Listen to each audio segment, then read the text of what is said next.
מנוס ואין מפלט, אין לכם פשוט ברירה, אין תקווה ואין מקלט, אין כבר דרך חזרה.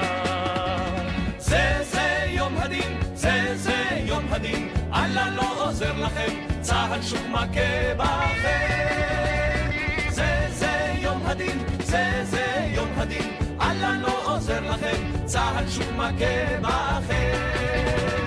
ברמה ובמדבר, באמצע יום הכיפורים, באתם בתרועת שופר, אך יצאתם בשברים.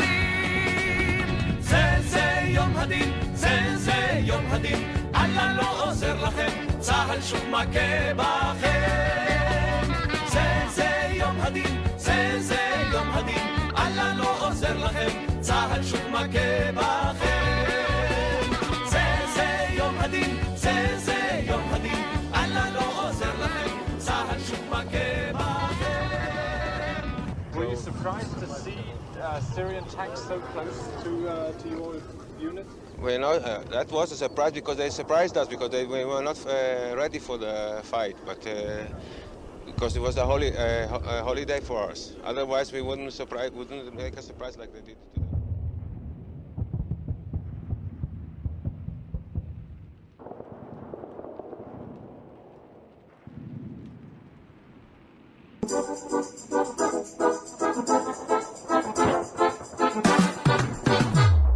Прийшли окупанти до нас в Україну, форма новенька, воєнні машини та трохи поплавився їх інвентар. Байрактар, Байрактар. Російські танкісти сховались в кущі, щоб лаптем посьорбати довбані щі, та трохи у чах перегрівся навар. Байрактар, Байрактар.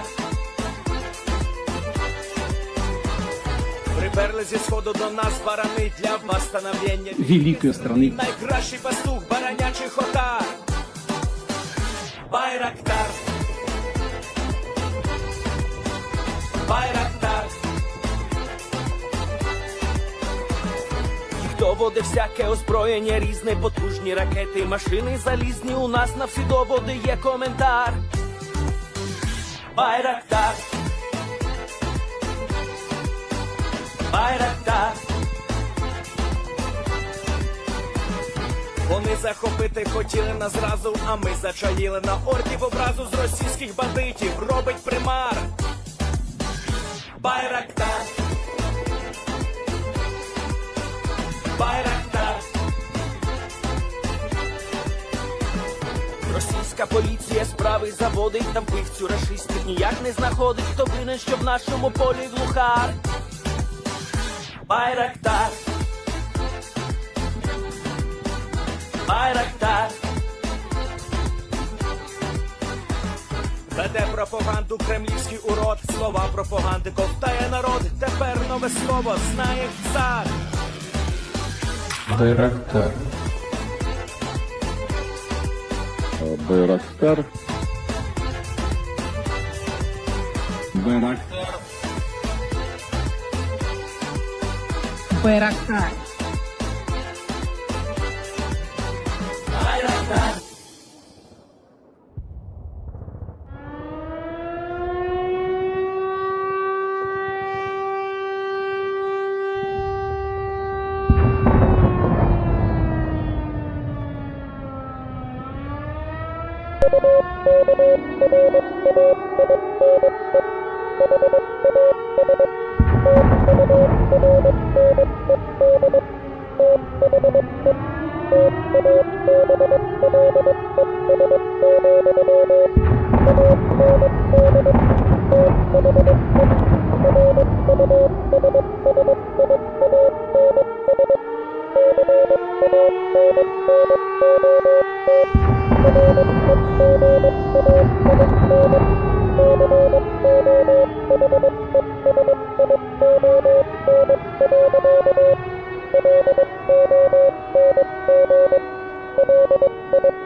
Yes. The Leaf Spring Army sends its regards.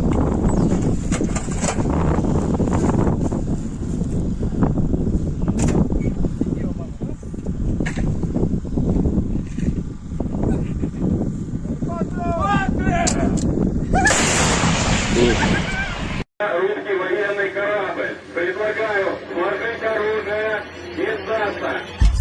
Русский военный корабль, иди нахуй.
Hello, everyone. I'm the Enforcer, and I'm accompanied by Enforcer Matt.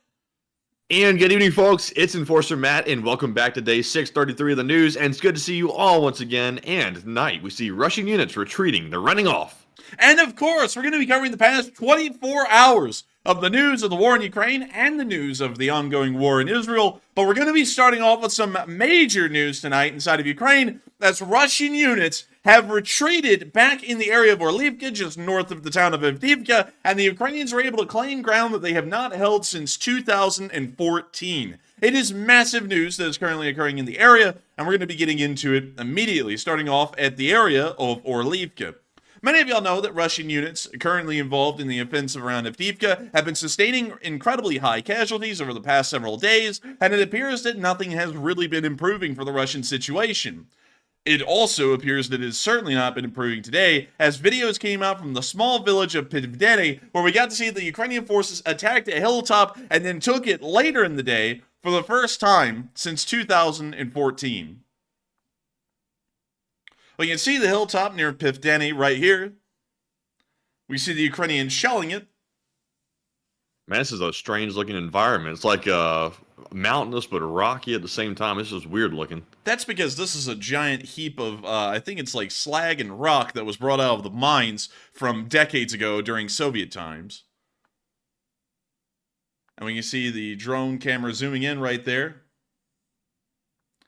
And we see the Russians trying to wander around, getting out of the area.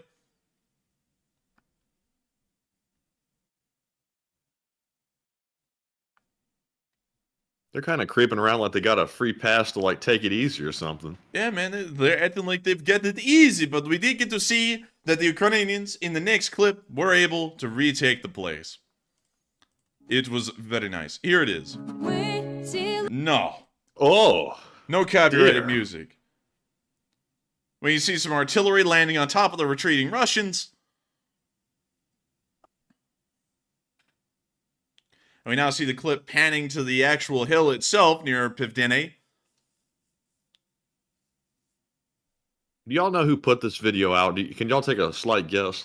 I think it was Supernova Plus, but I'm only guessing. Plus. As opposed to the Supernova. Oh my. Oh my. How come I can't see these Russians? Where are they? Man, they be hiding. We can see them right there. And the artillery's landing on top of them again as they continue to try and retreat from the hilltop.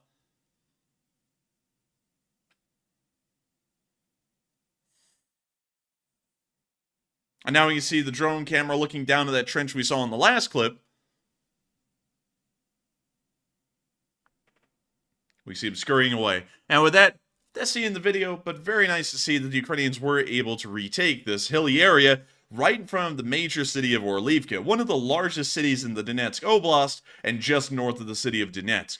This is showing that Russian units and their their cohesion more so in the area has been seriously hindered over the past 24 hours. Not only that, but really over the past week, due to the massive and staggering losses that Russian units have been sustaining in the city of Avdiivka for around the past week. It has become very clear that entire brigades all the way as far north as Orliivka are suffering so badly that they're not able to hold their frontline positions.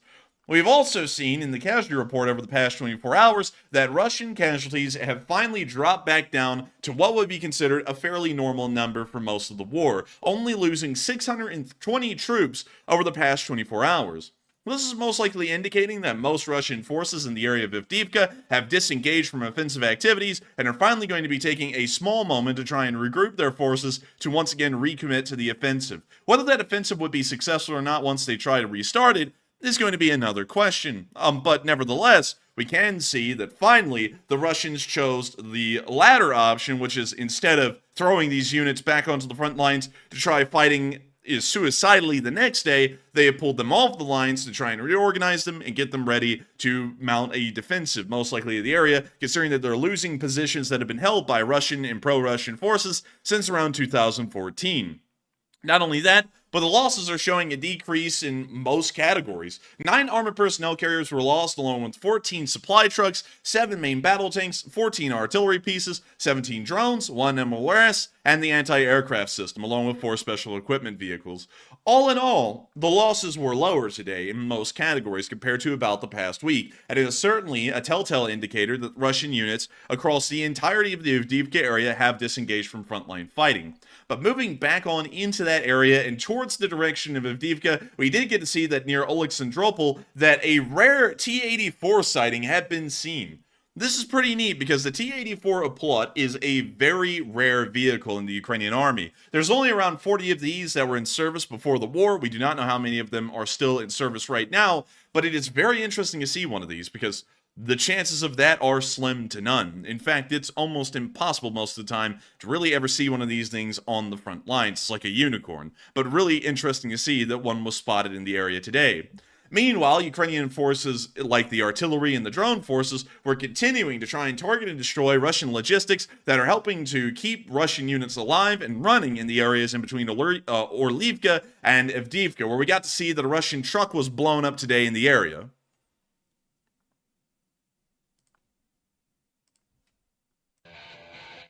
We can hear rock music playing in the background as the drone starts lining itself up on the highway to hit this Russian truck.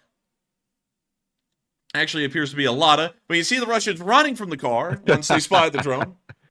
They high-stepped it. They said, "Oh me, oh my." Oh, that car right there is going to try to kill everybody to get by. And now we see the drone coming into the back of the car, setting it on fire. Those guys did a juke. They ran back toward the truck, then they ran off again like, oh no, it's coming back. Oh, man. And we can see the Lada on fire a little bit later on. And with that, that's the end of the clip. But very nice to see that they were able to knock out that little SUV right there that the Russians were using. Moving on from that and into our next clip near Avdiivka, we also got to see that Russian paratroopers hit an anti-tank mine in the fields today. And so here's the clip. You see the Russian APCs moving around the fields. They both appear to be BTRs. The first one hit an anti-tank mine and was knocked out on the spot.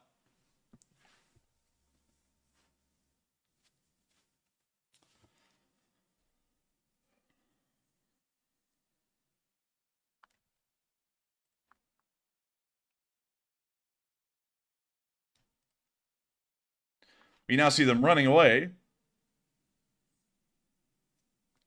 And we see the other BTR trying to make a U-turn, but it's not really doing that too well. We see another Russian hopping off of that BTR. Man, he kind of like leaped off and fell face first into the ground, and now he's walking off like nothing happened. Dude, he turned into an NPC. He's like, oh, what happened? But with that, that's the end of that clip right there. Very nice to see that they were able to knock out these APCs. And moving on from that into our next clip near a Pitney, we also got to see a Russian tank destroyed in this area as well. When you see the Russian tank moving forward through the fields, and it's about to get smacked. Right there. And there it goes. Gone and forgotten immediately. And that's the end of that clip. We didn't get the turret, but we got the side panel to go flying into the air. Man, we got them side panels, you know what I mean? Like, call us a framer, because the side panels be serious. But moving on from that into our next clip, we also get to see a Russian vehicle destroyed near the area of Vadanye. This is actually a duplicate clip, so we're going to be cutting ourselves off of that one, and moving on to the area near Lastachik, whatever the hell this town name is, where we got to see a Leopard 2 watch a helicopter fly over. Here's the clip. And when you see the driver with the camera looking at the Mi-24, and as it flies over, we get a really cool look, and we get to see that the Mi-24 is not using the normal S-8 rockets of Soviet origin. They're using Hydra rocket pods, which is pretty cool. And they got a kick out of that. But with that, that's the end of that clip. Really nice to see, and good to know that the Ukrainians have also moved some Leopards into the area to try and take care of business. We're now going to be moving on out of the area of Avdiivka and on into the area of, and let me make sure that I'm getting this correct, the United Kingdom, where we got to hear that more Ukrainian forces were still conducting training inside of the country even at this moment. We can see them right here using L85A3 rifles, bullpup indigenous to the United Kingdom. A really interesting and neat rifle, but sadly I've never been able to shoot one to be able to tell y'all what I think about the rifle. But we can see them here conducting training on the training grounds inside the United Kingdom, and it is very nice to see that they are getting, hopefully, top-of-the-line training from British forces. Speaking of Western forces kind of being involved in this entire ordeal with Russia, we have seen that France has successfully conducted a ballistic missile test. Someone pointed out that it said France tastes ballistic missile. I'm exhausted, all right, so we're trying our best. But we can see here that they were able to successfully test a ballistic missile, according to Insider Paper, which is, of course, very good to see. Moving on. Oui, oui, this ballistic missile is brilliant. Le croissant, le croissant. La croissant. But moving on from that and into Russia, we also got to see that there was an explosion on the very outskirts of Moscow today, and this was seen on security footage. We can see the explosion right out there.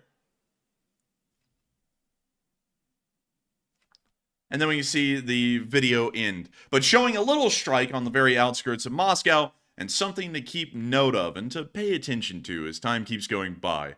But moving on from that and out of Moscow, we're now going to be moving back into Ukraine. And I got to be honest with y'all, I think I'm going to have to do something that I've never done tonight because I am so flat out exhausted. I do not think I'll be able to make it through an entire news summary like we normally do. So we're going to be annotating pretty much most of it, most of the commentary, and just going through the news that we gather for today, and then rounding out tonight's stream because to be honest with y'all, I'm so exhausted, I'm hardly able to even talk right now. But moving on from that and into our location unknowns, we got to see that a world record shot was made today by a Ukrainian sniper that was able to hit a Russian at 3.8 kilometers. It is the longest shot ever made in the history of marksmanship around the world. And here's the clip. We hear the rifle fire. And boom, we can see the Russian go down. That was a 3.8 kilometer shot. One hell of an impressive feat right there. A world record. And that right there beats any record that was set by any sniper before. Moving on from that and into our next clip, we also got to hear a very nice song played by a Ukrainian soldier, which was pretty neat. It was played on the national instrument of Ukraine, by the way, which is pretty neat. What is that, a sitar? It's apparently called a bandura. A bandura? Sounds kind of Spanish. It's pretty cool. It's native to Ukraine. The Ukrainians always had that little Spanish streak in them. Oh yeah, you know it. You know it.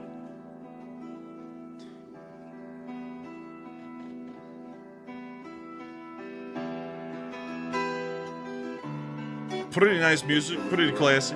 No, я не помню, что знаю. What? Oh, this dude's pretty good at this. Man, he's a pro, simply put.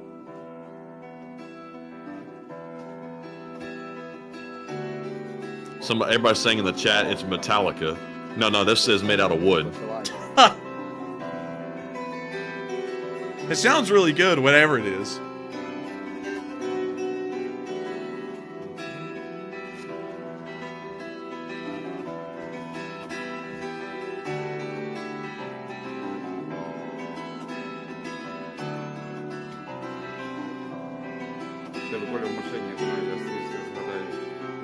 This guy's a pro. В машині музика, а то реальність.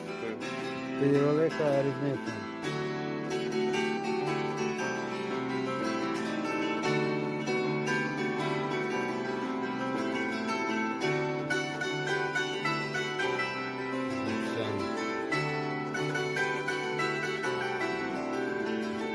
Damn, this dude's getting this. Man, he's going off. And also, by the way, for everyone worried about the copyright, this is a cover, so we're good.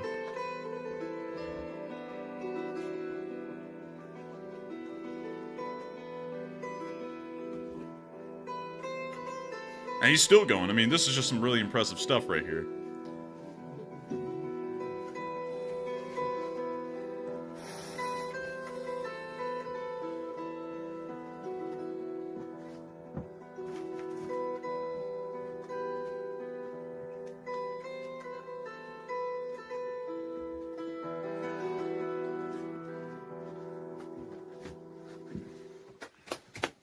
Hey! With that, that's the end of the clip of some really impressive playing on Ukraine's national instrument, the bandura.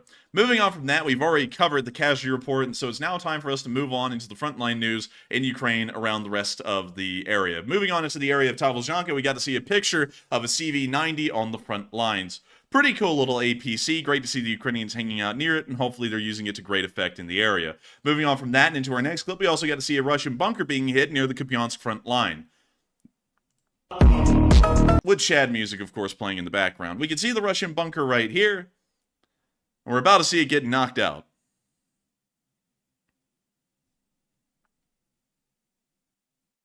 And there we go. There's the hit right on top of it. Oof. Absolutely wonderful to see the Ukrainians knocking out more Russian fortifications in the area. Beyond that, however, we have not gotten any frontline reports that show that's indicative of any major frontline activity. Moving on from that and down into the area of the city of Bakhmut, we also got to see a crab firing at the Russians in this little clip right here, which was pretty neat. And we're going to be waiting for that to load. How's everyone doing tonight? I hope y'all are doing well. Eventually it will load. And here's the clip. We're going to be muting the song because everyone's got to try and get us with copyright. And we can now see them lining up the gun. Getting ready to fire. And then firing. Hopefully, the round is hitting its mark somewhere in the area. But moving on from that and towards Kadima, we also got to see a Russian tank being blown up in this clip.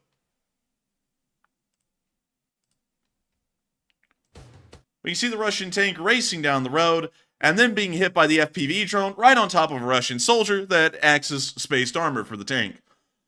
When you see that the tank's been hit, it's now coming to a complete stop and now going off-road, which is a terrible mistake because there's usually AT mines off the roads. But it will not be met with an AT mine, it will be met with a second drone, which hits into the engine bay, knocking it on out.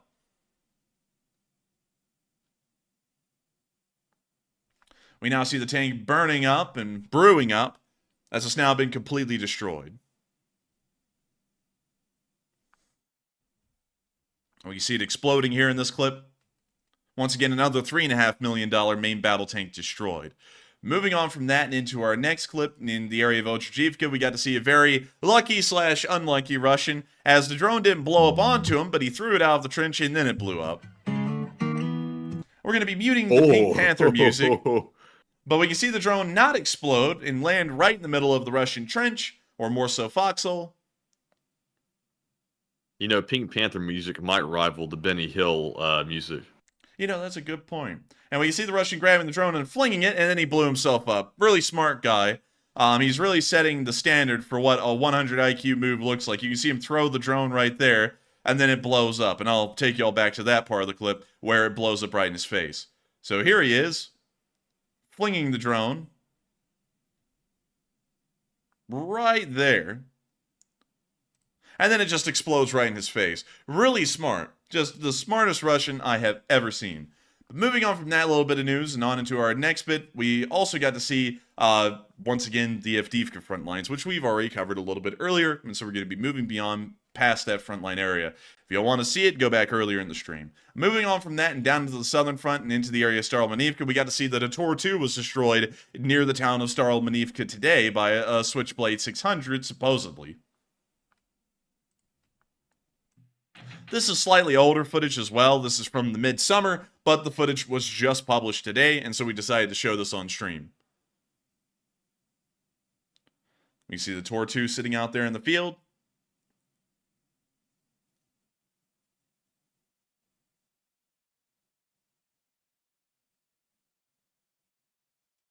We see the Tor-2 trying to move into a tree line to hide.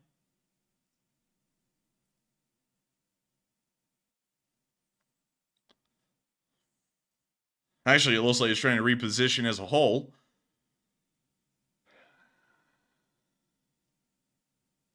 And we see it continuing to putter on. It looks like the filters in the engine are a little old as well. And we see the Tor actually looking right at the drone. The drone is still calling in the exact position of the Tor for the artillery, and we're probably about to see this thing get greased. It also is near the Surovikin line. We see the anti-tank traps and the trenches, and we can now see the Tor getting slammed right there in that clip.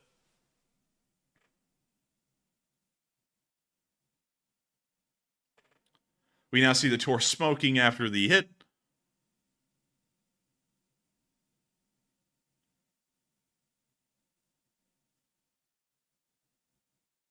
And it looks like the radar is also shut off as well as the fire is beginning to envelop the front hull of the vehicle.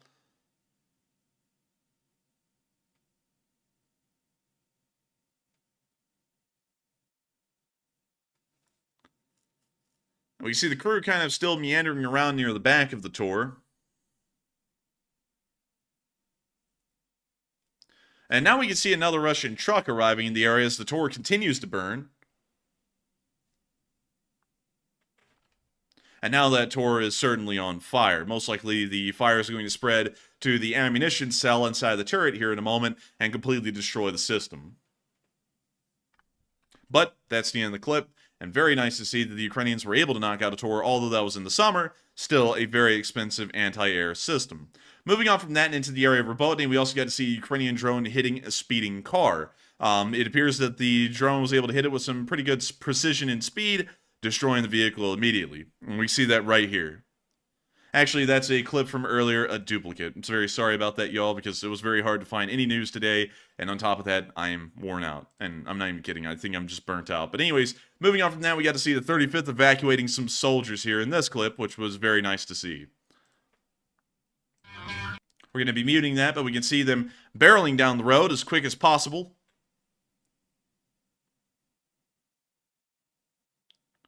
And you see that right here on drone footage.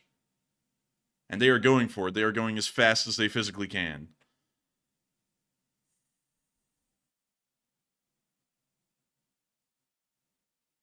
We now see the artillery landing around the vehicles. It continues its race to get out of there. Moving past some destroyed wrecks near the side of the road. And we now see the vehicle possibly getting hit right there. Not really sure.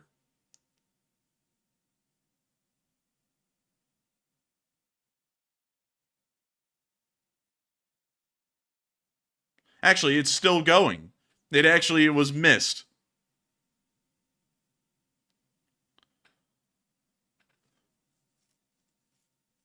The little MTLB is still barreling its way out of the area.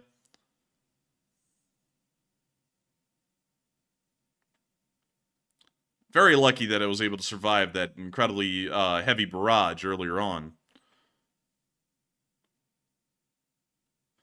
And we now see that the vehicle in question may have not been an MTLB, it may have actually been an armored car instead. And it looks a lot like a Kirby. And it is a Kirby from Turkey. That's kind of funny. Kirby from Turkey with the broken wheelie. We now see them bringing the vehicle to a stop.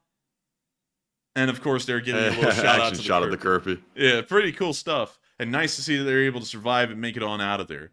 But moving on from that little bit of news, we're now going to be moving towards the area of Crimea, where we got to see today near the area of Oskania Nova, a Russian base was destroyed by Ukrainian artillery fire.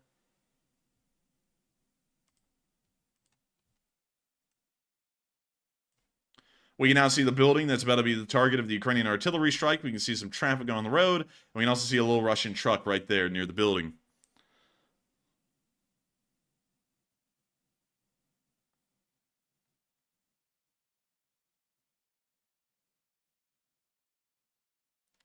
We can now see the building appears to have been hit in the meantime, somewhere in between the last clip and this one. And we now see a Russian BTR running away from the building, most likely trying to get away from the artillery fire.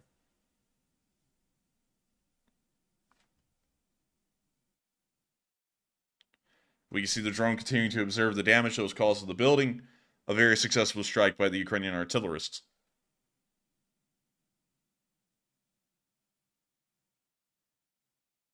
But with that, that's the end of the clip, and of course, a very nice one to see.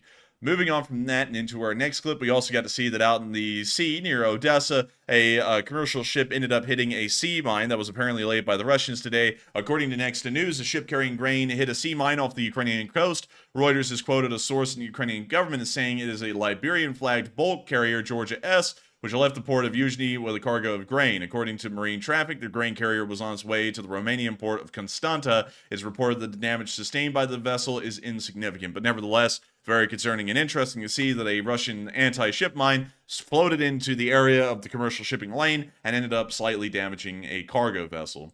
Moving on from that, we also heard that a record-breaking gas field was found in the Carpathian mountain range, which may help out the Ukrainians with economic recovery after the war. According to Next to News, gas deposits with record volumes were found within the Carpathians during a test run. A well 1.6 kilometer deep produced more than 200,000 cubic metric meters of gas per day, which is a record figure for the region over the past 20 years. Of course, absolutely wonderful and incredible to hear. Hopefully, investment groups from the West will be able to help them out with further refining and getting that industry going, so that way the Ukrainians can get a little bit of cash in their pockets and hopefully keep their nation afloat after the war.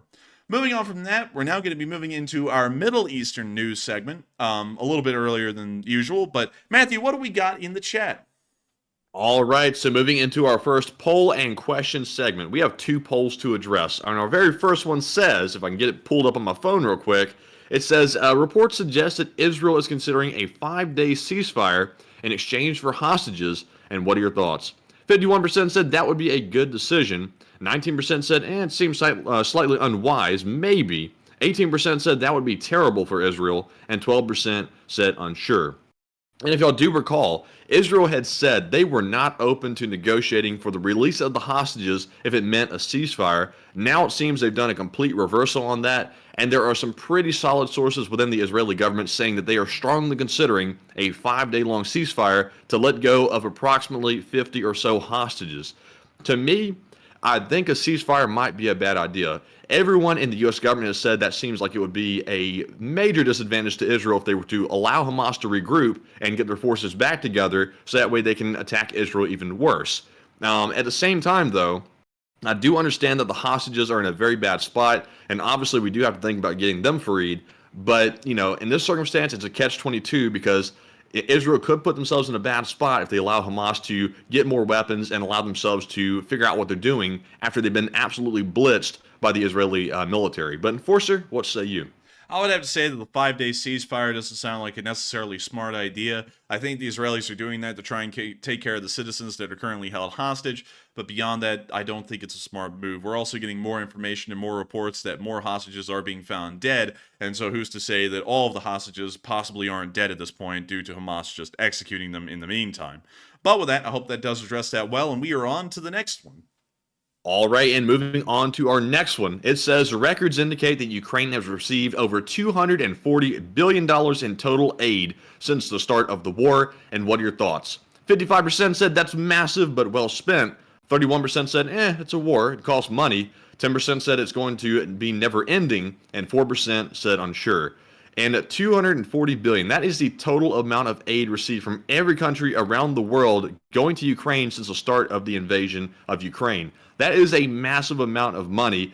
And to be perfectly honest, there's really no end in sight right now for the Ukraine war. And that number is going to go up significantly before this war is actually over. So it's massive, but I think it's well spent. And also for the 31%, it is a war and it does cost a lot of money. Nobody expected this to be cheap.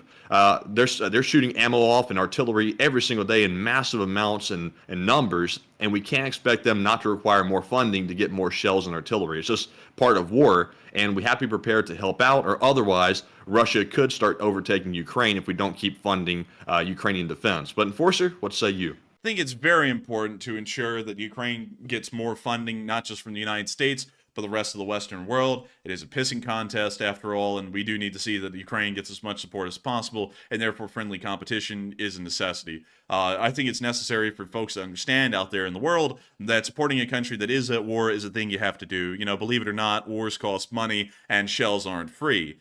So with that, I hope that does address that well, because I believe the Ukraine needs to get more support. And so with that, we are on to, I think, the Super Chats. Yes, we are moving into our Super Chat questions, and the first one is going to go to none other than Santiago Flores, longtime channel legend, and thank you very much, Santiago, for throwing in a $20 donation. Hey! He says, for the pizza and coffee for law school fun, and pick a question, please, and keep it up, Enforcers. And man, I'm telling you, that $20 is going to the coffee fund. I'm telling you. And I gotta thank you so much, Santiago Flores, for the support and helping this channel to keep on running. And thank you so much for throwing in the pizza and coffee for law school support. It means a lot to us. It helps us to keep this channel running and helps it to be possible. And if it wasn't for folks like you, we wouldn't be able to be here right now. And so with that, we will get a question from the live chat. And thank you so much once again, Santiago, for always being here and also helping this channel to keep on running. And so what do we got for a live chat, Matthew? All right, and we're actually going to address a point I saw brought up in the live chat by a couple of people, kind of surprisingly.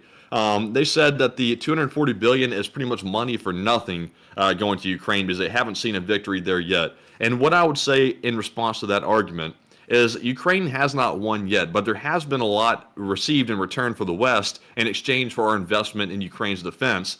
And that is, we've worn down the Russian military tremendously. And that was part of the motivation of sending money to Ukraine, was to basically conduct a proxy war against Russia. And I know a lot of Russian propagandists make that point to try to smear the West, but if we're being truthful, that is part of it. But also, we do care about Ukrainian democracy, and we want to keep their country sovereign, and we have to spend money to make that happen. But, you know, I think we have received a benefit from it. It hasn't been money to spend into the abyss. And I think we're going to need to spend more on it because, you know, we can't just abandon our investment now or otherwise it goes down the drain. But Enforcer, what say you? I would have to agree. And not only that, you can't give up just because you're not seeing them win right now. That makes no sense because that means we would have ended World War II and we would have allowed Nazi Germany to survive or Imperial Japan to survive. That's not how you fight a war, is by going, well, we didn't win today, so let's give up tomorrow. That's a poor way to fight a war. That's a loser's mindset. I would say that supporting Ukraine as much as possible is a very important thing. We have seen that they've gotten some pretty good progress so far. They've stopped what everyone believed in the world to be the second greatest military, or at least what was touted as the second greatest military in the world, only behind the United States. We've watched them get their ass beat by a country that nobody even really knew existed in Europe before the war started to occur. So going off of that, I think it's very important to support the Ukrainians. There's a lot of potential there. There's a lot of a very high chance that they may end up winning the war. It's just a matter of supporting them to get them to that point. And so with that, thank you so much for the support, Santiago, and allowing us to address that topic from the live chat. And with that, we are on to the next one. All right, and our next Super Chat question goes to Ari Soini, who puts in a $10 donation. And thank you very much, Ari, for that support. And they said, look after yourselves and don't work too hard, and everyone needs a rest. And Kiwi Wife and Finn.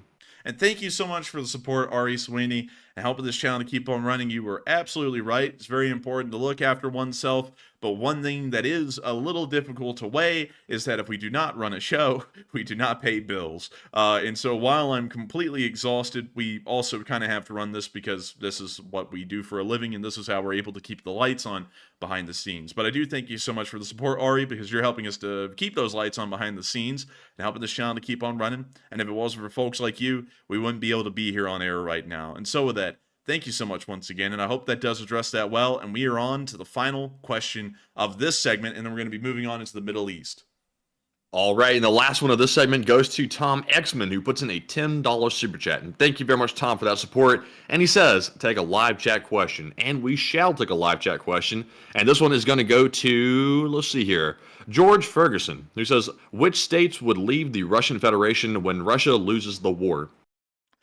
States that will leave the Russian Federation when Russia loses the war would most likely be the Caucasus Mountain regions, such as Chechnya, Dagestan, Ingushetia, and other areas like that. We'll most likely see them try and leave the Russian Federation if they lose. I can't really see any other areas. I've seen some people on the internet saying that Siberia wants to break away, but the reality is there's hardly even a population there to break away from Russia with, so that probably would not happen. On top of that, a lot of people living in Siberia in the major cities, which would be the areas that would break away, are actually ethnic Russians instead of actual Siberians. Very few of them are Siberians living in the major cities. So really the only area I could see breaking away are the Caucasus Mountain regions, in my opinion. But of course, that's just my opinion, and I could possibly be wrong. But with that, I hope that does address that well, and thank you so much once again for support and helping this channel to keep on running. Because if it wasn't for folks like you, we wouldn't be able to make this channel possible. And so thank you so much once again.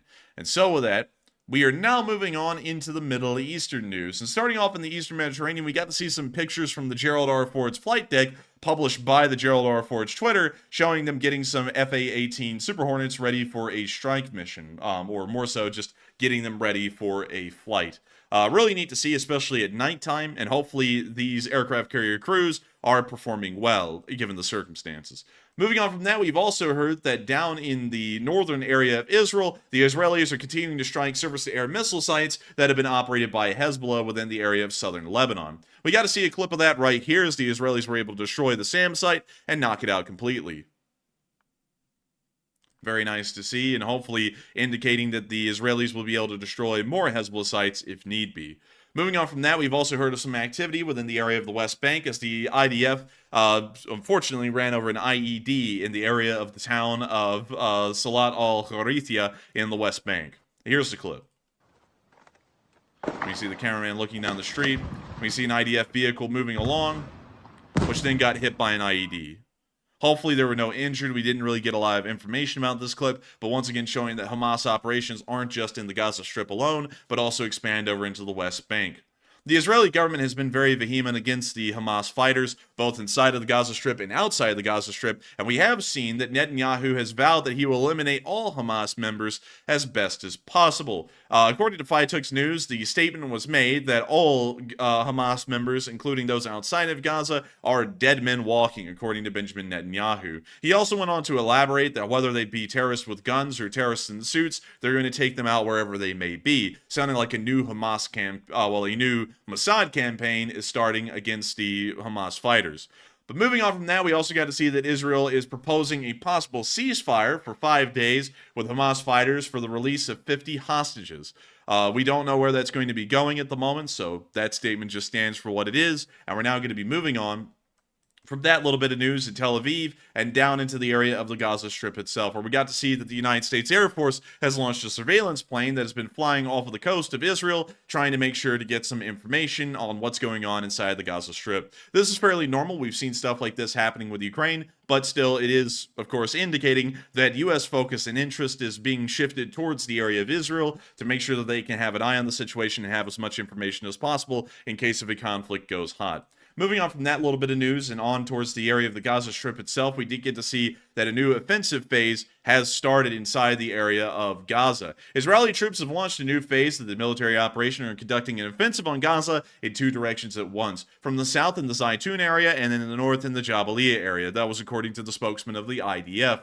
From what we understand, Israeli forces are moving into the area of Jabalia from the northern part of the Gaza Strip, and also Zaytun as well near the Al-Shifa hospital. This was a two-pronged assault meant to encircle Hamas forces once again inside of a smaller radius, and then destroy them where they are, most likely the area of Ramal and Jabalia.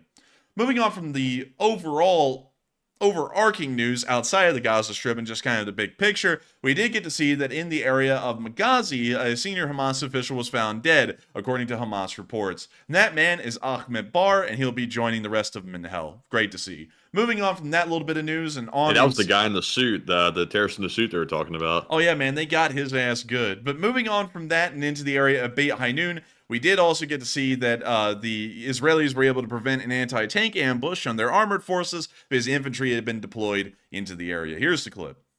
You see a firefight going on. The Israelis standing behind their Namer APCs. And we can now see them firing at a building where Hamas fighters popped up and tried to fire off an RPG at the armor. They were able to stop that by, of course, laying down overwhelming fire onto the building, and their APCs remained safe. Very nice to see. Moving on from that and into our next clip inside of Jabalia, we did get to see that IDF airstrikes continued on into today. You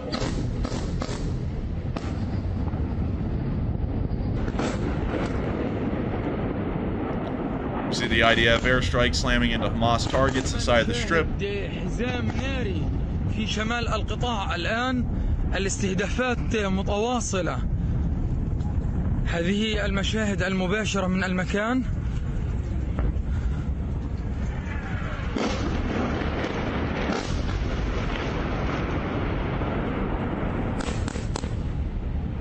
When you see a flare being fired off from inside the area, and I just realized this is published by those bastards Al Jazeera, so we're going to be cutting that short and moving on from that little clip and on into our next one, where we got to see that the IDF was clearing some buildings inside the Gaza Strip.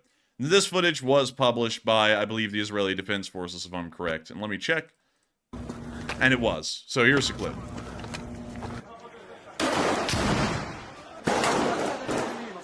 You see them laying down fire across the streets, mostly with M4s. We see some Galils in action.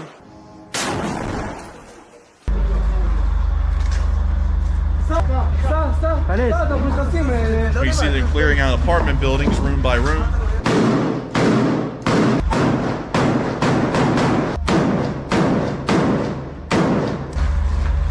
If in doubt, let the lead fly. Yeah, they're doing a really good job at it too.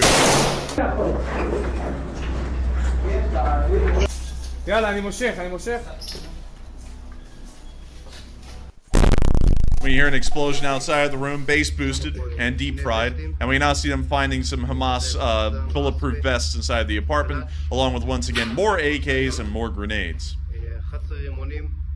And a bag of Doritos or something. Man, they got a snack. They gotta have that gamer juice. I saw a water bottle, but I don't think it was Dasani. I don't even think the terrorists will touch that. Nah, man. Nobody touches Dasani. But moving on from that, we also did get to see that the Israelis provided more medical aid to the Al-Shifa hospital. No matter what people are telling you on the news out there in the world, they are providing medical support to the people inside the Gaza Strip, which is great to see and wonderful to know that humanitarian operations are underway by the Israelis because Hamas could never be bothered to help out the people that they claim to protect, which is, of course, a little sad. Moving on from that, we did get to see that the IDF was able to take out a Hamas team as well, somewhere around the area of the Al-Aqsa University. When you see the Hamas fighters moving around on the camera right here, and they're about to get stricken here in just a second. Stricken off the record. Excuse me, Judge. Motion to strike? Granted. And they took him out right there. Very nice to see. And moving on from that clip and into the area of Suba Harazin Hospital, we got to see more bombing missions being conducted by the IDF against Hamas targets. You see them leveling a building to the foundation again. They always got to start off with a bang. And we can see them moving on this little fire and brimstone to the next building and the next one. Fire and fury, like the world has never seen. I'm telling you, big bombs, big explosions. Oh man, they're big. They are really big.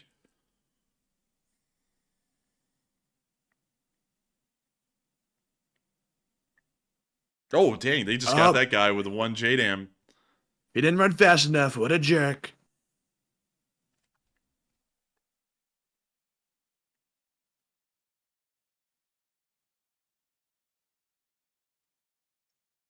We see them hitting multiple targets throughout the area of the Gaza Strip, hopefully knocking out more Hamas sites. Moving on from that and into one of our last clips, we got to hear that the fate of the hostages is still currently unknown at the moment. According to Nexta, Hamas has lost contact with some of the units responsible for the lives of hostages in the Gaza Strip, according to a channel inside of the Gaza Strip. The fate of the captives is unknown. Hopefully they are safe, but of course, more indications and reports are coming out that they are not safe, and many of them are being found dead at this point, which is very concerning. But moving on from that, and moving on out of the Middle East, we're now going to be moving on back to Ukraine to cover the speech from President Volodymyr Zelensky. And so without further ado, here is the speech. Give me speech or nothing else. Peach! And here we go. And let me go make sure that's in Ukrainian. And here's the speech. Бажаю здоров'я, шановні українці, українки. Провів сьогодні ставку з детальною доповіддю міністра оборони щодо наступного року забезпечення сил оборони по кожному з напрямків та усім параметрам снаряди, зброя, техніка, амуніція, те, що поки в дефіциті, і те, що об'єктивно треба буде збільшити, враховуючи плани наших активних дій. Мінстратегпром доповів щодо нашого власного виробництва зброї та боєприпасів. Мета на збільшення виробництва досягається. Це важливо. І я вдячний усім працівникам і працівницям нашого оборонно-промислового комплексу, усім партнерам, які допомагають. Детально обговорили реалізацію української ракетної програми, яка була розпочата ще у 2021 році, і кожен бачить, що її результати щорічно все більш далекобійні, приємні для України та саме такі неприємні для ворога, як це і потрібно. Буде ще більше результатів. До речі, активно рухаємось зі Сполученими Штатами по спільному виробництву зброї. Під час мого візиту в Вашингтон ми домовились з президентом Байденом про цілком конкретні речі, які можемо зробити разом, і це точно посилить і американців, і українців, і наших партнерів. Спільне виробництво завжди посилює. Цими днями під час перемовин за участі Андрія Єрмака та нашої урядової команди обговорили конкретику. В грудні цього року відбудеться спеціальна конференція української та американської промисловості, урядовців та інших державних діячів, усіх тих, хто організовує забезпечення нашої оборони.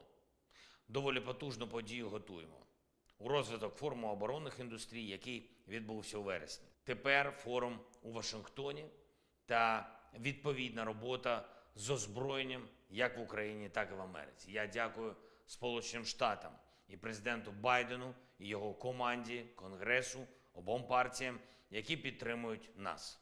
А також я хочу особливо відзначити американські оборонні компанії та партнерів в Європі, усіх, хто реально наповнює змістом захист свободи. У цей час усім нам треба бути максимально результативними, щоб час життя наших дітей і онуків не був вкрадений війною. Сьогодні є і хороша новина щодо оборонних пакетів для наших воїнів. Є рішення Фінляндії про новий пакет. Дякую за це.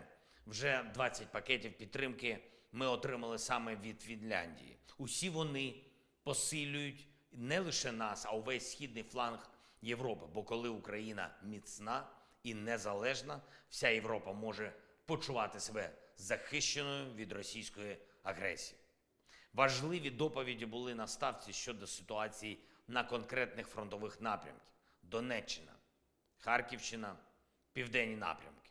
Доповідали головком та генерали Сирський, Тарнавський, Москальов, Содаль. Я дякую кожному нашому воїну. Дав сьогодні окреме доручення Міністерству оборони та Генеральному штабу щодо реагування на носіїв кінжалів, які зупиняють нашу країну на години через повітряну тривогу. Наш рівень ППО і загалом готовність до ракетних загроз дозволяє дещо осучаснити реагування без непотрібних зупинок країни. Це важливо для мільйонів наших людей. Я очікую відповідних пропозицій. Ще одне. Почав сьогоднішній день зі спеціальної наради з міністром фінансів та урядовцями, які відповідають за освітній напрямок. Багато чутливих питань і відповіді на них очікують мільйони українських студентів. Цей ресурс на стипендії і певні деталі новацій для вищої освіти. Ми проговорили також і все, що потрібно для зміцнення професійно-технічної освіти в Україні. Все це дуже-дуже конкретно. Саме так, як і потрібно у День студентів. Звичайно, що більшість того, про що ми говорили, правильно буде представити саме міністру освіти. Хороші речі. І стипендії гарантуємо студентам. Також шукаємо можливість, щоб їх підвищити і на відбудову університетів, які були пошкоджені або зруйновані російськими ударами. Ми ресурс знайдемо.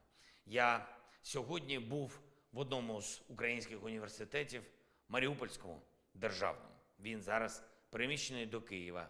І він працює. І що важливо, береже віру в Україну, в наших людей і у те, що Україна буде вільною, уся Україна. Поспілкувався зі студентами. Дякую за щирість та енергію. Бажаю усім нашим українським студентам, студенткам, щоб ви могли реалізувати себе в Україні. Заради України. Абсолютно гідно, сучасно і на користь собі та державі. Наблизити перемогу в цій війні, гарантувати безпеку, дати якнайбільше захисту нашим людям і нашій державі. Я дякую усім, хто б'ється і працює саме заради цього, заради наших людей, заради нашої незалежності. Слава Україні!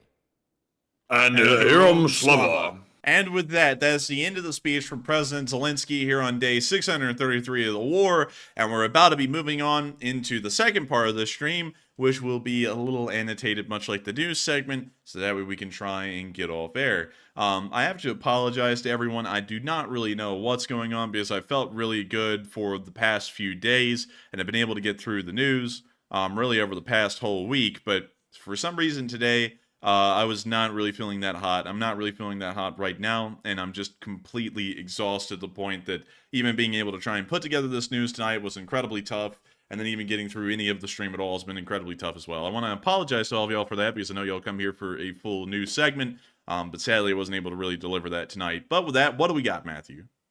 All right, and since the Enforcer is tired tonight, we'll be taking a casual final question and poll segment, and our one and only last poll we have here says, do you think the West has received a benefit from its investment into Ukrainian defense? 85% said yes, Russia has been worn down. 6% said somewhat, but not really. 5% said unsure, and 4% said no, the money has been wasted. And if anyone in the West wanted to see Russia, which is one of the, or used to be considered, one of our rivals, they've gotten worn down a good bit through the money that we spent in Ukraine, like I mentioned earlier. And to me, that is a benefit.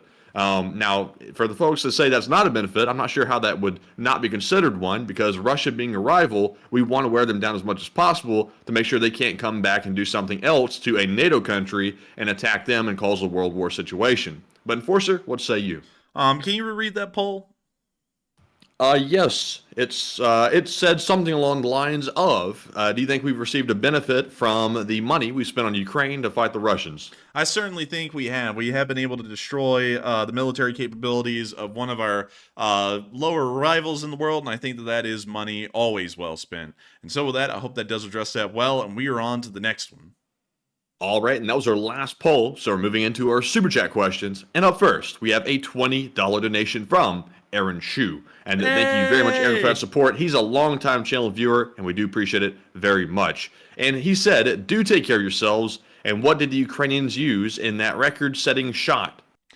Thank you so much for the support, Aaron, and I am trying to take care of myself the best I can, and sadly, I don't really know exactly what they were using. I would assume to get that kind of range, most likely the Alligator, which is the 14.5 millimeter sniper rifle that they have. That would be my guess, but I don't really know for sure. And so with that, thank you so much once again for support, Aaron, and helping this channel to keep on running. And thank you for supporting us, because due to the short length of the stream tonight, you're one of the few people who have supported the stream and are helping us to keep this thing running. And so with that, thank you so much once again. I hope that does address that well. And with that, we are on to the next one.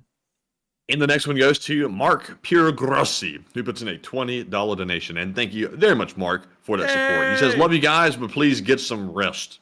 And thank you so much for the support, Mark. And we are going to be trying to get some rest. One thing, though, that's a little sucky is that I can't really go to sleep early, because I found out last week that if I start going to sleep early, I start screwing up my sleep schedule, and then I get exhausted in the middle of the stream, because now I'm getting to sleep when I should be running this show. So while this show is probably going to end, I'm probably just going to have to sit around till like 12 at least, or 1, to just make sure that I don't start falling into a routine of going to sleep at like 10 or 11, because then that means that the stream is never going to be getting off the ground again, because I will be exhausted and tired and sleepy all the time and shit, so I won't really be able to, run the show. But still, thank you so much once again for the support, Mark, and helping this channel to keep on running, and I will be trying to get it rest as best as I possibly can. But with that, thank you so much for the support. It's greatly appreciated. And with that, we are on to the next one. And up next, we have a $5 super chat from Joe Little and a $5 super chat from Teslans. And they said, Slava Ukraine, and chipping in. And thank you so much to both of y'all for chipping in, and also Slava Ukraine. And thank you so much to both of y'all for helping this channel to keep on running. Thank y'all once again. And with that, we are on to the next one. And our next one goes to Your Sparky, who puts in a $10 donation. It says 3 for YouTube and 7 for the Scooby of the Snack. Hey, and I thank you so much for the support. And I thank you for throwing in a little bit of support for the Scooby Snacks. And also thank you for considering that YouTube does take 30%. And thank you for supporting the channel. If it wasn't for folks like y'all, we wouldn't be able to make this thing possible. And I got to thank y'all all so much once again. And so with that, we are on to the next one.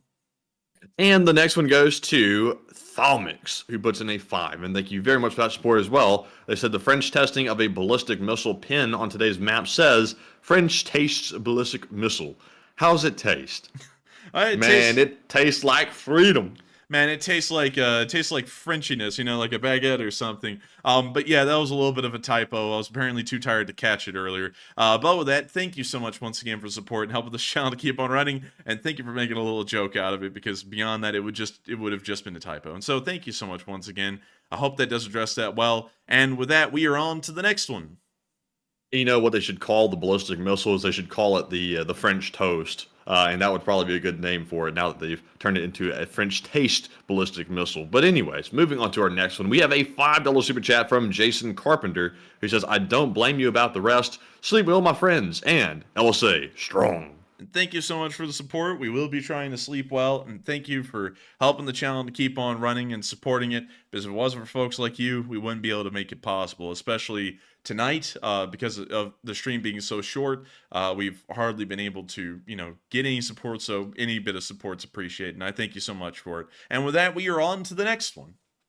And the next one goes to Rad Doctor, who puts in a 5 and says, did we ever hear if the Black Sea Admiral was killed in the Black Sea headquarters attack? Excuse me. It turns out it's kind of up in the air. We don't really know whether he was or wasn't. He did show up on some calls afterwards, but he was like deathly still, so some people think he is still dead. Nobody really knows for certain, though, because we haven't really been able to get a lot of public appearances. My bets would be on the guy's actually dead, considering that we haven't really seen him since then. But that's just my opinion, because nobody really knows for sure still. But with that, thank you for the support. I hope that does address that well. And with that, we are on to the next one. And the next one goes to Eric Kress, who puts in a $2 super chat. And he says, Lego Fund. I'll tell you what, Eric, after seeing the prices of Lego last night, we are 1/200th away from getting one Lego set.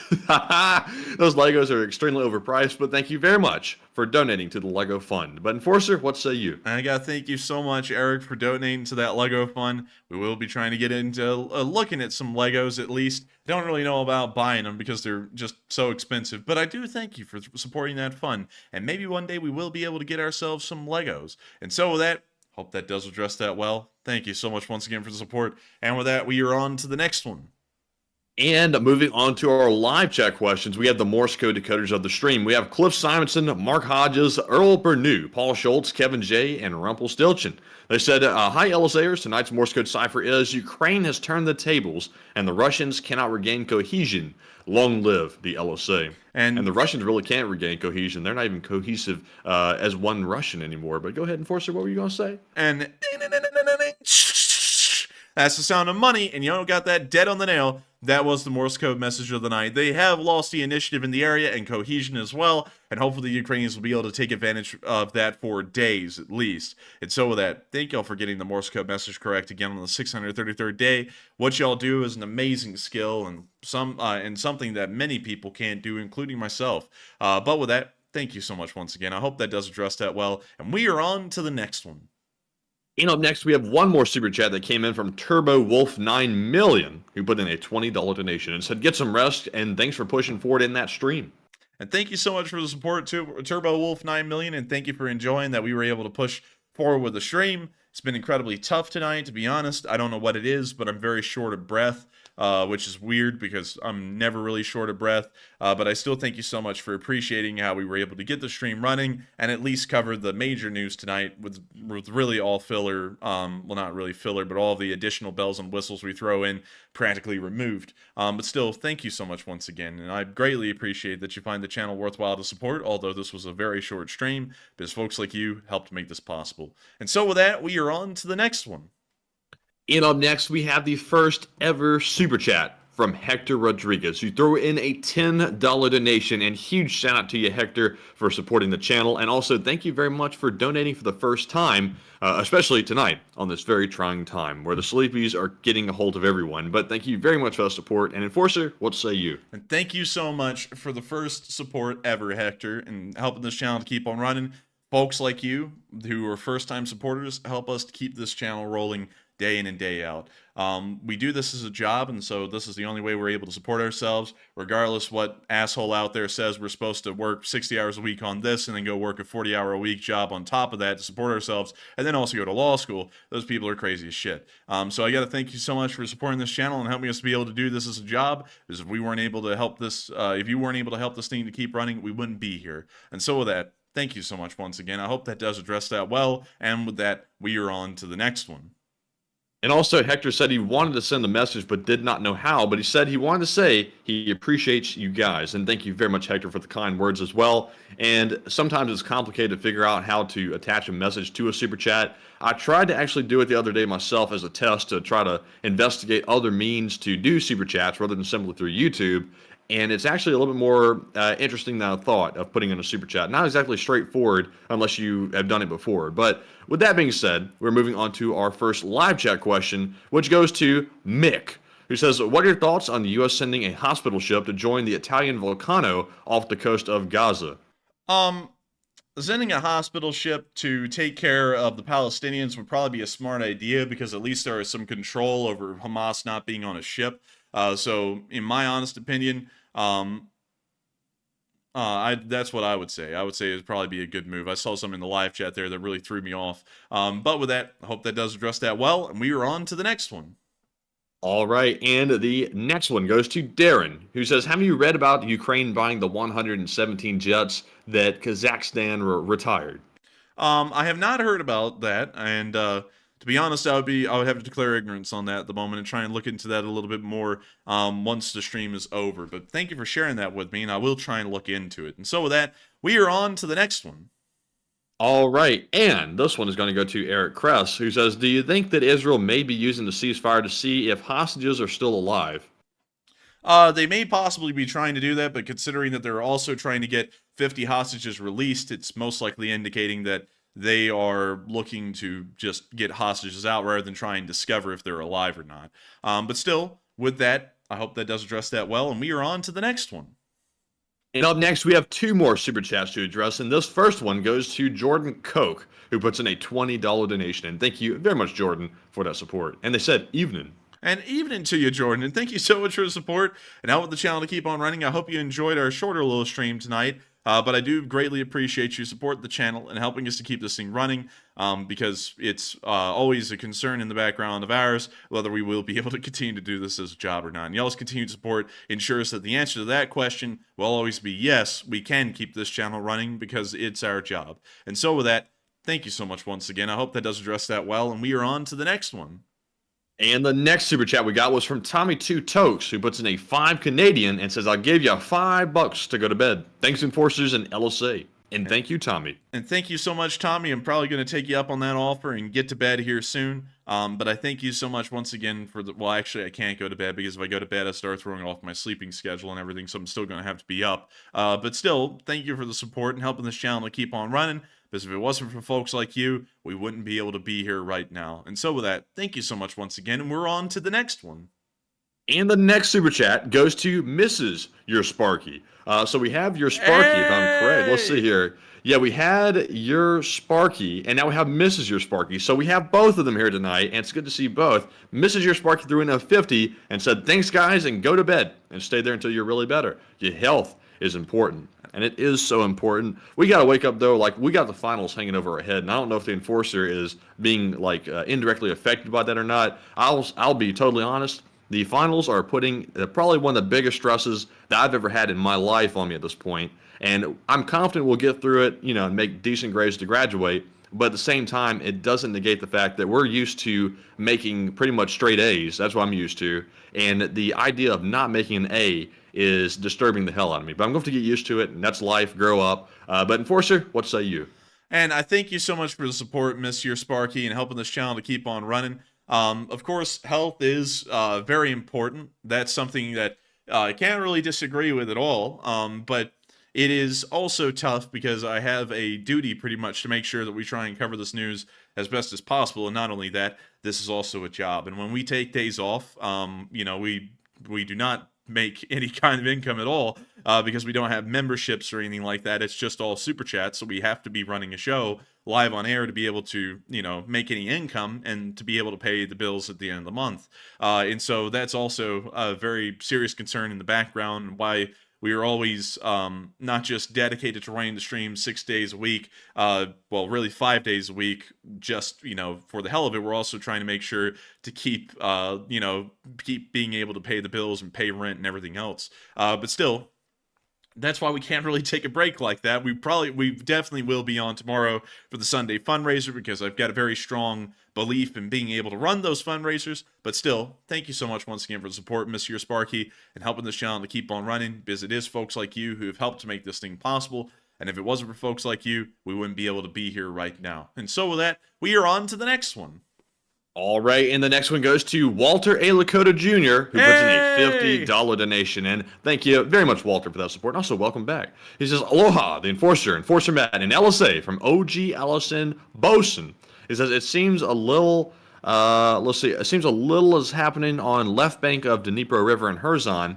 A feint seems to be happening. And also, fun fact of Hawaii, look up the U.S. Navy Large Floating Dry Dock, AFDB 1 and 2.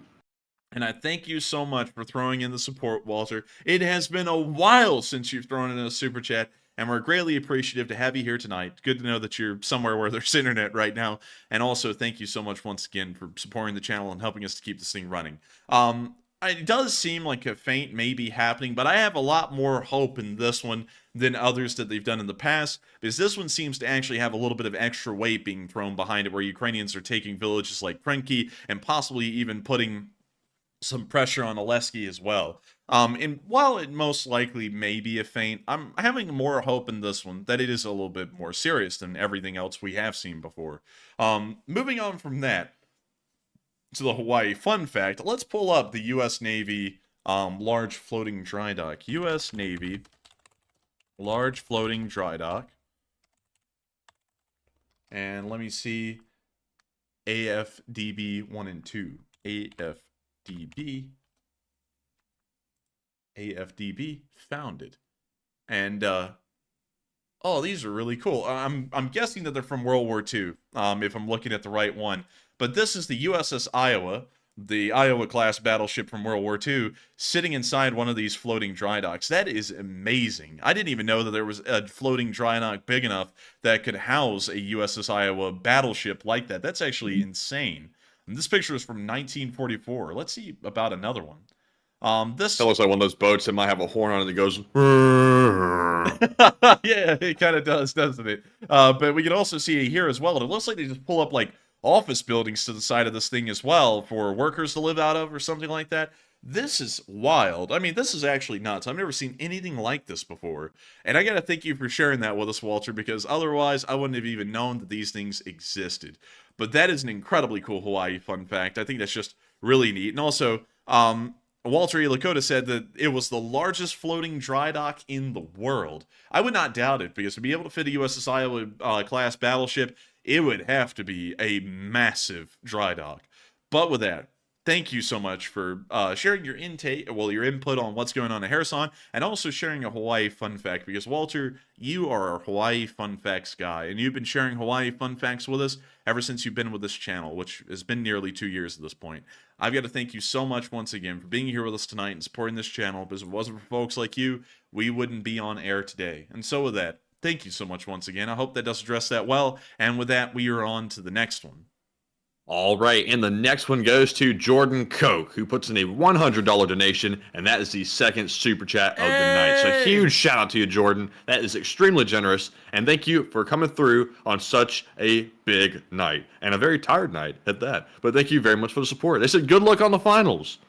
And thank you so much, Jordan, for the massive support and wishing us luck on the finals. Hopefully we will have some good luck. I don't really know, because to be honest with y'all, I got sick. Then the person that I sit by in most classes is sick all the time. So I'm very concerned whether I'm going to be getting sick again or not. And I don't know if this is the beginning of getting sick again. If it is, I'm probably not going to be in good shape with the finals. But hopefully luck will pull me through, and some blessings as well, because I have to be able to try and do good on those exams some way, shape, or form. To be honest, I'm so stressed out with everything, usually trying to run this show and just trying to keep everything afloat. I really don't have the ability or even the spare room stress-wise to be stressed over the exams. So hopefully it's just raw luck that can get me through. But still, thank you so much once again, Jordan, for the support and helping this channel to keep on running. Because if it wasn't for folks like you throwing in massive support like that, we wouldn't be able to keep this channel running. And so with that, we are on to the next one. And thank you so much once again for the support. All right, and the next one goes to Boulder Boy, who puts in a $20 donation, and he says, sleep well. And thank you so much for the support, and I will try and sleep the best I can. I'll be sleeping like a rock once I go to sleep here, probably in an hour or and a half or so. But with that, thank you so much once again. I hope that does address that well. And with that, we are on to the next one. And the next one goes to SYI Tiger 907, who puts in a $20 donation. And good to see you once again, SYI, and thank you very much for that support. They said, sup, I just woke up from my nap, LOL, and it's only 1916. And I thank you so much for the support, SYI Tiger. And you're right, it is only that early in the day. It's very early. But due to me not feeling that hot, I'm having to roll back the stream tonight and kind of end it out a little bit early. But I still thank you so much for the support, SYI Tiger, and I thank you for being here tonight. If you want to see the news for the first time ever, like the critics have always wanted, the stream is very short tonight. And so with that, thank you so much once again. I hope that does address that well. And with that, we are on to the next one.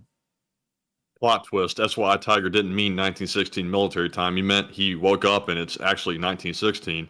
But anyways, moving on from that cringy joke, we have a super chat from Francine Shannon, who puts in a $10 donation. And thank you very much, Francine, for that support. She said, get some rest, and I appreciate all the enforcers do, and I appreciate all who say hi, and love to all. And thank you very much, Francine. Very kind words. And thank you so much for the support, Francine. It is nice to hear that you've been enjoying the channel tonight. And I thank you so much for appreciating it. Although it's been a little bit of a short time here, nevertheless, it's a good time. And so I thank you so much once again. And I thank you for enjoying the community that the LSA is, because it is truly the best of the best. You can't find a community like this anywhere else on YouTube, and you never will be able to find another community like this on YouTube.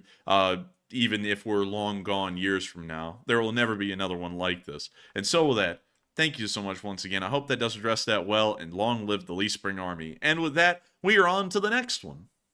And up next, we have another super chat from SYI Tiger 907, who puts in a $20 donation. A huge shout out to you, and thank you very much, SYI, once again for that support. They said, by the way, yes, I'm home in Anchorage. It snowed like 2 feet within the last 2 weeks, and right now it's too wanted to go shooting, but way too cold. Man, it's never too cold to go shooting. Get out there and let the smoke come off the gun. And I thank you so much for the support, SYI Tiger, again. And also, it's really nice to hear that you're in Anchorage. Terrible to hear that there's 2 feet of snow, though. That's a lot of snow.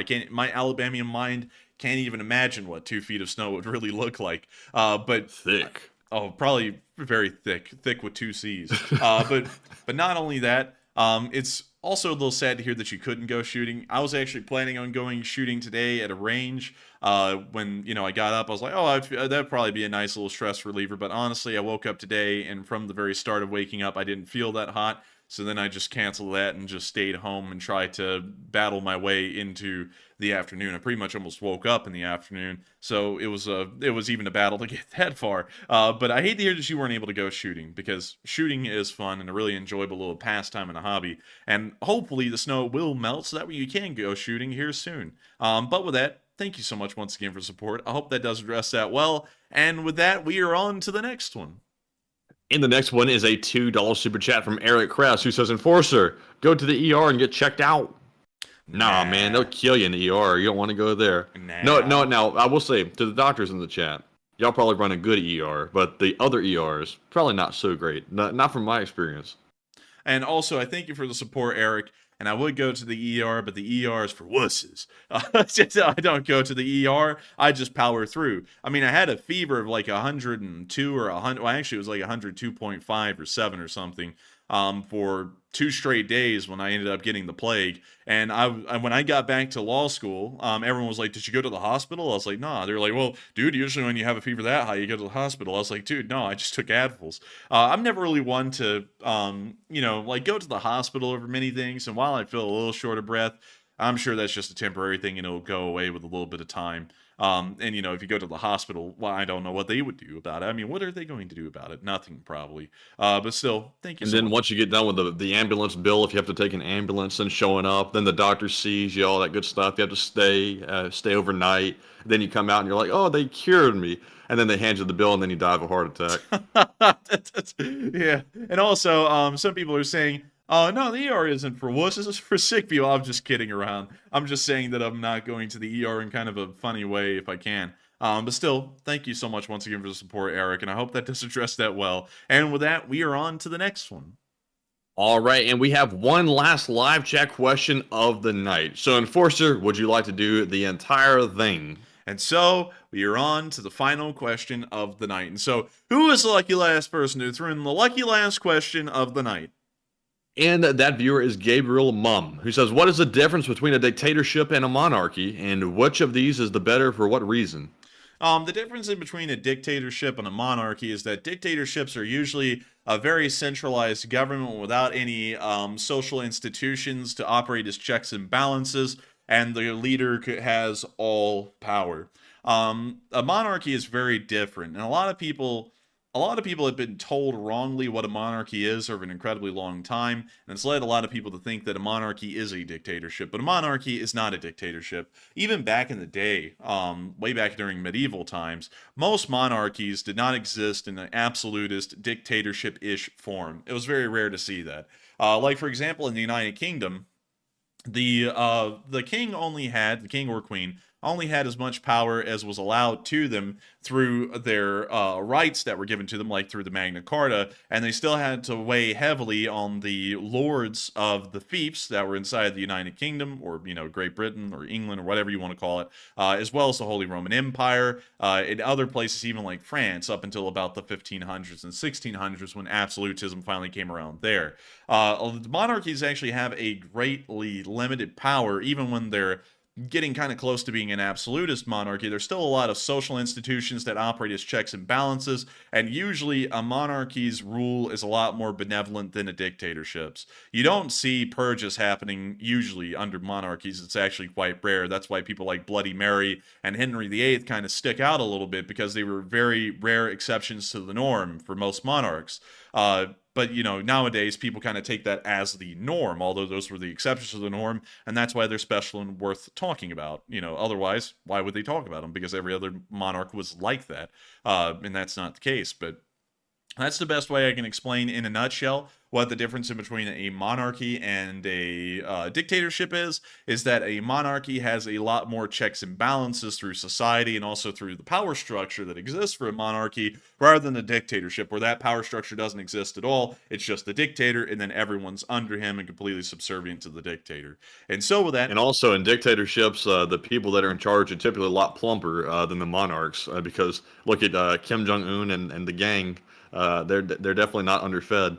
Yeah, that's true. And also one other difference in between a dictatorship and a monarchy, to be completely serious with y'all, is that usually monarchies are heavily involved in actual military service. And I always find this to be so funny when people talk about, the royal family sitting on their asses. Why don't they go serve in the military? They actually do. And sometimes they actually get put in some dangerous positions, like Prince Harry, before, that whole thing happened with them a few years ago. He actually served in the Royal Army as an Apache helicopter pilot and actually got into some near-death situations, I believe once or twice. Also, Prince Philip, who was Queen Elizabeth's husband, he was actually in the Royal Navy in the Second World War and was involved in some of the major naval battles that were engaged with the Japanese in the Second World War, and actually had some pretty interesting stories to talk about there. And that's something that dictators usually don't do. Dictators usually do not have military service embedded into their family. They're more so, they just appoint themselves the leader of the military and then give themselves 1,000,000 medals. But most monarchies, within them, there is a martial lifestyle to be had for every member of the family. It's almost a requirement. And so with that, I hope that does add an additional little tidbit there, because that's usually a norm across most monarchies. But with that, it is time for us to end tonight's stream. It's probably one of the shortest ones we've had in a very long time, only an hour and 30 minutes long. But I got to thank all of y'all so much for helping this channel to keep on running. It's a great pleasure to know that so many of y'all were able to find the news tonight here. And while it was short, I hope it was informative and got out the important tidbits that were needed. The doctor, I will have to go against your better Man, why would we go to the doctor now? You're telling us about the horror stories. Why would we go after hearing that? Yeah, I mean, that's a good question. but oh man, our stream just got cut off too. But anyways, keep going. It's by the time you get done with it, it'll be good. Yeah, that's true. But anyways, it's the end of tonight's stream, and I gotta thank all of y'all so much once again for watching. Of course, hopefully I'll be better by tomorrow, and I'll be able to run that Sunday fundraiser like clockwork. I hope everyone's there tomorrow so that way you can blow up another fundraiser and help to save lives in Ukraine. And so with that, good night, good luck, stay safe, take care, Slava Ukraini, Slava the LSA, God bless America, and the Lee Spring Army never dies. Good night, and take care, everyone. And good night, LSA. We'll see you all tomorrow. Thank you all for another great stream. And also, thank you very much, especially tonight, for the support. And, of course... Yes. The Lee Spring Army sends its regards.